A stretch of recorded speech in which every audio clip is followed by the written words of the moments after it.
দাদা 1000-5 টাকা দিচ্ছি ঘন্টা খানিকের জন্য, আপনার বউটার আপনার বাড়িটা একটু ভাড়ায় দেবেন? এই কি বললি তুই? আমার মা মরা মেয়েটাকে আজ বড়লোক পাত্রপক্ষ দেখতে আসবে, তাই আপনার বউটাকে আমার বউ সাজতে হবে আর আপনার বাড়িটাকে দেখাতে হবে। ও আচ্ছা, তো নুন আনতে পান্তা পরে তুই 5000 টাকা দিবি কোথা থেকে?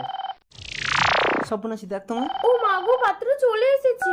হ্যালো, হ্যাঁ, বাঁ দিকে ঘুরে ডান দিকে গিয়ে নিচের দিকে মুখ করে সোজা উপরে চলে এসো। পাত্র এসে গেছে, আপনি তাড়াতাড়ি ভেতরে যান। এসো বউ। আস্তে, আসুন, বসুন, বসো বাবা।